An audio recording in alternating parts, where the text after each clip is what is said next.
ከጥር 2012 እስከ ሰኔ 2016 የኮሌጁ የስራ እንቅስቃሴና የተገኙ ስኬቶች። ከምስረታው መስከረም 8 ቀን 1975 ዓ.ም ጀምሮ ኮሌጁን ያስተዳደሩት 15 አስተዳዳሪዎች ሲሆኑ 15ኛ የሆኑት ዶክተር ጫላ ፈየራ ከጥር 1 ቀን 2012 ዓ.ም ጀምሮ እየመሩ ይገኛሉ። አዲሱ አስተዳደር በኮሌጁ ስራ ሲጀምር የመጀመሪያ ስራ የነበረው ተቋሙን ጠንካራና ደካማ ጎን በመለየት ዳሰሳ ጥናት ማድረግ ነበር። ሰራተኛው የተገኘውን ሀሳብ በመቀመር ኮሌጁ ያለውን ሀብት፣ ተግዳሮትና የሰራተኛውን ፍላጎት በማጣጣም ወደ ስትራቴጂክ ቀይሮ እነሆ እስከዛሬ የተቆጠሩ ስኬቶችን ተገኝቶበታል።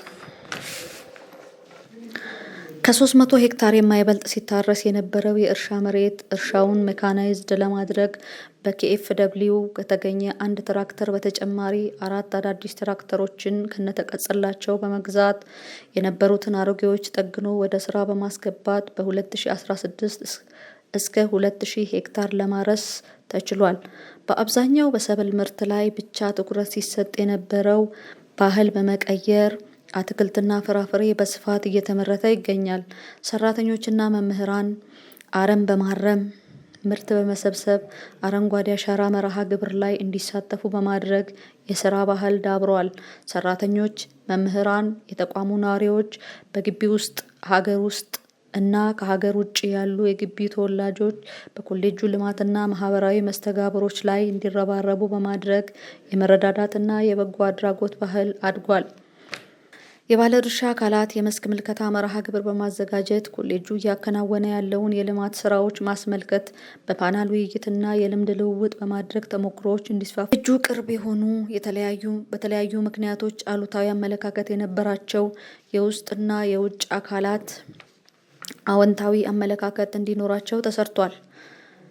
የነበረውን የድንበርና የደህንነት ስጋት ከሰራተኞችና ከግቢ ተወላጅ ወጣቶችና ከአካባቢ የሀገር ሽማግሌዎችና ከወረዳና ከዞን አስተዳዳሪዎች ጋር በተለያዩ ጊዜ ውይይት በማድረግ ተቋሙ የሁሉም ህብረተሰብ ቋሚ ንብረትና አለኝታ መሆኑን ግንዛቤ በመፍጠር የደህንነት ስጋት የነበረውን ጠፍቶ በመተማመን እና ሰላም እንዲሰፍን ተደርጓል።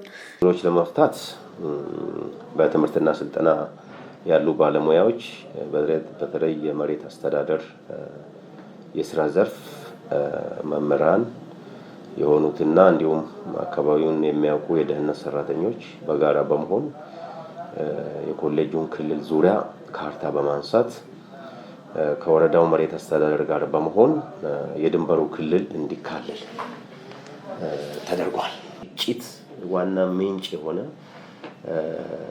ኮሌጁ በጣም የተቸገረበት የጥበቃ ሰራተኞች ከፍተኛ ተግዳሮት የገጠማቸውና ለረጅም ጊዜም ደግሞ ቀደም ሲል የነበረ የሰው ህይወትም እስከ ማለፍ ችግሮች አጋጥሞታል።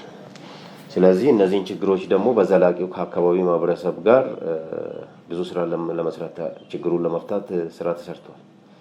አንደኛ የወረዳ አመራሮች፣ የቀበሌ አመራሮች፣ የሀገር ሽማግሌና እንዲሁም የጎጥ ማህበረሰብ ኮሌጁን የሚያካልሉ ማህበረሰቦችን የጋራ በድንበር ዙሪያ ውይይት በማድረግ ችግሮችን ለመፍታት ብዙ ስራ ተሰርቷል። ስለዚህ እነዚህ ኮሌጁ የወሰዳቸው እርምጃዎች አንደኛ የወረዳውን ቀበሌ ሀገር ሽማግሌዎች አመራሮችን በማወያየት የጋራ መፍትሄ በጋራ በመውሰድ እስከ ዋናው ሚኒስቴር መስሪያ ቤት ድረስ በክልሉም ከዞን ሰው ተወክሎ በኮሌጁ ዲን አማካኝነት እስከ ሚኒስቴር መስሪያ ቤት ድረስ ውይይት ተደርጓል። ውይይቱም በተሻለ መጠን ያው ችግሩን ለመፍታት ኮሌጁ ካለማው መሬት ውጭ ያሉ ቦታዎች ታይቶ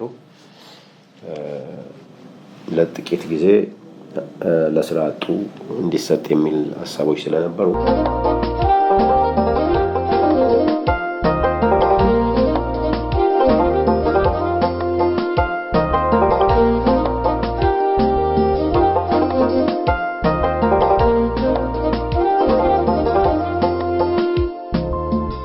ዓ.ም ተጀምሮ ከ9 ዓመታት በላይ ያስቆጠሩ የተማሪዎች ማደሪያ ወይም ዶርሚተሪ መማሪያ ክፍሎችና ሁለገብ አዳራሽ የመጀመሪያዎቹን ስራ ተቋራጮች ኮንትራት በማቋረጥ አዲስ ጨረታ በማውጣት በአንድ ዓመት ጊዜ ውስጥ እየተጠናቀቁ ይገኛሉ። ሁለት ፕሮጀክቶች ናቸው።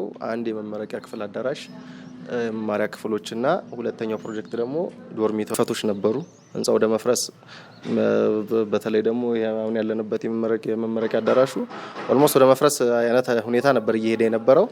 ያንን ነው እንግዲህ አዲስ ኮንትራክተሮች ገብቶ በአዲስ ማኔጅመንት አዲስ ውል ታስሮ ወደ ስራ የተደረጉ መጀመሪያ የነበሩትን ኮንትራክተሮችን ተርሚኔት አድርጎ ኮሌጁ የስራ ፕሮግረሳቸው ጥሩ ስላልነበረ በሌላ አዲስ ኮንትራክተር ጨረታ ወጥቶ ጨረታ ከገቡ በኋላ ካሸነፉ በኋላ በአግባቡ ኢቫሉዌት ቴክኒካሊ ፋይናንሻሊ ኢቫሉዌት ተደርጎ አዲስ ኮንትራክተር ከገባ በኋላ ነው ወደዚህ ሳይት ተመድቤ የመጣሁት። ጥንካሬ ክፍያዎች ላይ በጣም ችግር ነበረ። ከዚህ በፊት ፕሮጀክቱ ኦልሞስት 2004 ያሉ ድሮይንጎች ናቸው። የቆየ ፕሮጀክት ነው። እነዛን ፕሮጀክቶች አሁን ወደ ማገባደድ ደርሰናል። ደግሞ ትልቁን የአንበሳውን ድርሻ የሚወስደው ደግሞ የኮሌጁ ማኔጅመንት ነው። በተለይ ደግሞ የኮሌጁ ዲን ዶክተር ጫላ ማለት ነው። በሱ ያላሳለሰ ጥረት ክፍያዎችንም ነገሮችን እያቀለለልን እኔም እዚህ የተከታተልኩኝ የኮንትራክተሮቹም ትልቅ ጥንካሬ አለ። የነሱም ትልቅ የስራ ተነሳሽነት ስለነበረ የኛን ግፊ በደንብ ተረድተው እነሱም ስራውን በጥሩ ሁኔታ ሰርተው ያው እዚህ ደረጃ ደርሰውታል። ኦልሞስት ይሄኛው ወደ 90% ተቃርቧል። የመመረቂያ አዳራሹ መማሪያ ክፍሎቹም ወደ 80% ደርሰዋል ፊዚካል አፈጻጸማቸው።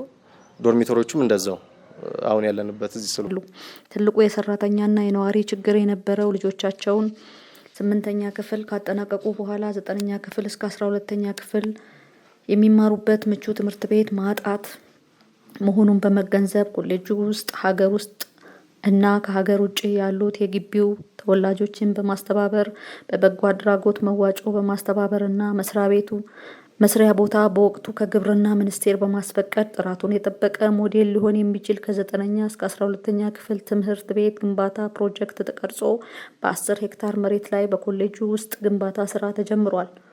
የነበረው የአጸደ ህጻናት ትምህርት ቤት ያረጀና ለህጻናት ህይወት ስጋት ስለነበር አዲስ ባለ 4 መማሪያ ክፍል ለመገንባት ለአገልግሎት በቅቷል።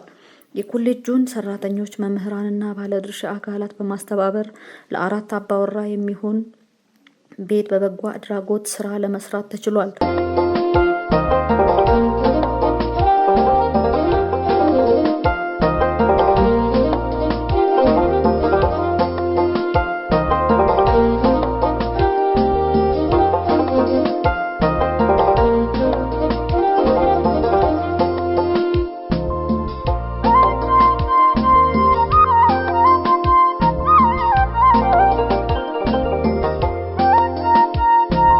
ኮሌጁ ሲመሰረት ጀምሮ በሞተር ከወንዝ ውሃ በመሳብ ለመጠጥና ለተለያዩ አገልግሎት በቀን አንዴ ያውም ለ1 ሰዓት አንዳንዴም ደግሞ በ3 ቀን አንዴ ሲጠቀም የነበረ ሲሆን አሁን ከሚኦ ጋሰራ መጠጥ ውሃ ፕሮጀክት ከ3 ሚሊዮን ብር በላይ በሆነ ወጪ ንጹህ የመጠጥ ውሃ በማስገባት የ24 ሰዓት ተጠቃሚ ለመሆን ተችሏል። የእንስሳት እርባታ ሲመሰረት ደረጃውን ያልጠበቀ በመሆኑ ዘመናዊ የእንስሳት እርባታ ህንፃ ለማስገንባት ከ49 ሚሊዮን ብር በላይ በሆነ በውስጥ ገቢ በአንድ ዓመት ውስጥ የሚጠናቀቅ አዲስ ግንባታ የውል ስምምነት ተፈርሟል። ከፍተኛ ችግር የነበረው ከአጋርፋ ከተማ እስከ ኮሌጁ የነበረውን የአስፋልት መንገድ ከኢትዮጵያ መንገዶች ባለስልጣን በማስፈቀድ አስፋልት መንገድ እስከ ኮሌጁ ውስጥ እንዲገባ ተደርጓል። የመንገድ ስራና በህንፃው ስራ ላይ የተሰማሩትን ስራ ተቋራጮች በማስተባበር ቀሪውን የውስጥ ለውስጥ መንገድ እየተጠገነ ይገኛል። ከ300 በላይ የነበሩት ክፍት መደቦች ከ200 በላይ በቅጥርና በዝውውር በመሙላት ለስራ አጥ ወጣቶችና ለአካባቢው ህብረተሰብ የስራ ዕድል ለመፍጠር ተችሏል። በትምህርት ደረጃ ምክንያት በቋሚነት መቀጠር ያልቻሉና በጡረታ የተገለሉ መሄጃ የሌላቸው ሰራተኞችን በጊዜያዊነትም ቢሆን ለመደገፍ ኮሌጁ ባሌ አጋርፋ የግብርና ልማት አክሲዮን ማህበር በመመስረት በእርሻ ያልተደረሰበት 100 ሄክታር መሬት ኮንትራት በመስጠት የውስጥ ገቢውን ከማሳደግ ባሻገር የስራ ዕድል ተጠቃሚ እንዲሆኑ አድርጓል። የአስተዳደር ቢሮ እድሳት፣ የማኔጅመንት አዳራሽ እድሳት፣ ጥገናና ፈርኒቸር ማሟላት፣ የእርሻ ማሽነሪዎች ማቆሚያ ጥላ ወይም ሼድ መስራት፣ ተሽከርካሪ ስምሪት ቦታ ቅያሬ፣ የመዝናኛ ክበብ እድሳት፣ ኮሌጁን ዲጂታላይዝድ ከማድረግ አኳያ የተማሪዎች መረጃ አያያዝ፣ የንብረት አያያዝና የግዢ ስርዓት ሙሉ በሙሉ ዲጂታላይዝድ የማድረግ ስራ የተሰራ ሲሆን ኮሌጁን ለማስተዋወቅ ረጅም ርቀት ባይኬድም ድህረ ገጽ ወይም ዌብሳይት፣ ፌስቡክ ገጽ እና ቴሌግራም ገጾችን በመክፈት እንዲሁም በቴሌግራም የሚከናወኑ የስራ እንቅስቃሴዎችንና የጨረታ ማስታወቂያዎችን በመለጠፍ የተለያዩ መርሃ ግብሮች ሲኖሩ ሀገራዊ ሚዲያዎችን በመጠቀም ኮሌጁን የማስተዋወቅ ስራ ተከናውኗል።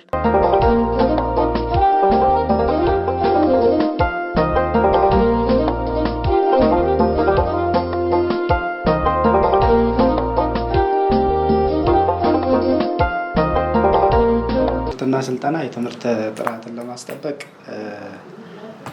ብዙ ነገሮች ነው የተሰሩት። ከዛም መካከል ያው አንድ ሰልጣኝ ተመርቆ ሲወጣ በሶስት ነገር መብቃት ነው ያለበት። በእውቀት፣ በክህሎትና በአመለካከቱ በቅቶ እንዲወጣ ነው የሚፈለገው።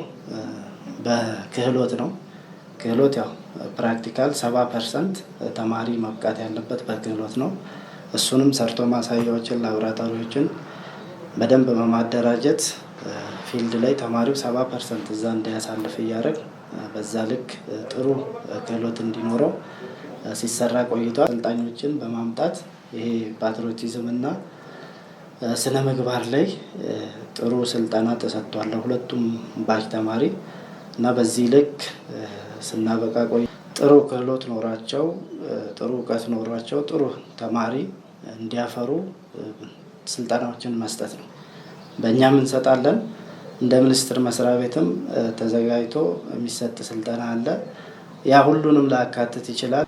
መጥተው እዚህ ያሉትን ሌሎቹን ያበቃሉ ብለን የምናምንባቸው መምህራኖች ያንን ስልጠና እንልካለን። ተመልሰው መጥተው ደግሞ እዚህ ያሉትን መምህራን እንዲያበቁ በዛ ልክ መጥተው እንዲያሰለጥኑ እናደርጋለን።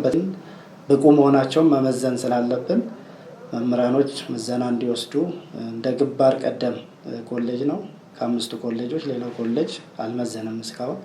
እኛ ግን ምዘና ሰጥተን በዛም ጥሩ ውጤት ሌላ ቦታ ላይ መምህራን ብቁ አይደሉም ብሎ ሲወቀስ ነበረ። ግን እንደኛ ኮሌጅ በጣም ጥሩ ውጤት ያመጡበት 94% የተሳካ እና ብቁ መሆናቸውን ያረጋገጥንበት ምዘናም ሰጥተናል። ሰርቶ ማሳያዎችን በማስፋፋት የነበሩትን በማጠናከር አስተማሪያ ሙጅሎች በየጊዜው በመከለስ ትምህርት ክፍሎችና ሬጅስተራር ጽህፈት ቤት ቢሮ በሚያስፈልጉ ቁሳቁሶች በማደራጀት በአጠቃላይ ለትምህርት ጥራት አስተዋጽኦ ሊያደርጉ የሚችሉትን በማሟላት ከ96% በላይ ሰልጣኞች ተመዝነው ብቁ ሆነዋል። ይህ የመላው ሰራተኛና መምህራን የሆነውን የተማሪዎች ውጤት ለረጅም ጊዜያት ተቋርጦ የነበረውን ከፍተኛ የምረቃ ስነ ስርዓት ታጅቧል። እስከ 2015 ዓመተ ምህረት በሰው ሰራሽ ዘዴ በነጻ የማዳቀል አገልግሎት ሲሰጥ የቆየ ሲሆን የእንስሳት ሕክምናና በዲቃላ ኮርማ የማዳቀል አገልግሎት እንደቀጠለ ይገኛል። የወተት ጥራትና መጠን ከመጨመር ላሞች በወተት ማለቢያ ማሽን ማለብ ተጀምሯል።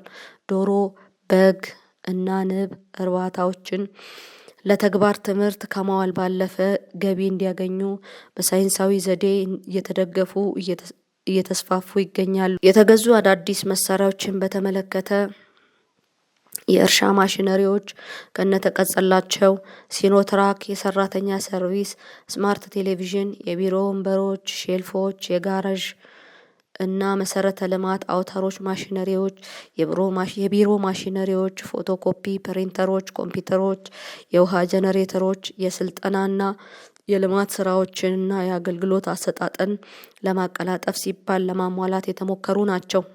በስራና ክህሎት ሚኒስቴር በተደረገው ለቴክኖሎጂ ሽግግርና የኢንተርፕራይዝ ድጋፍ ከማድረግ አንጻር በተከናወነ ውድድር ላይ የ3ኛ ደረጃ ዋንጫ ተሸላሚ ሆኗል።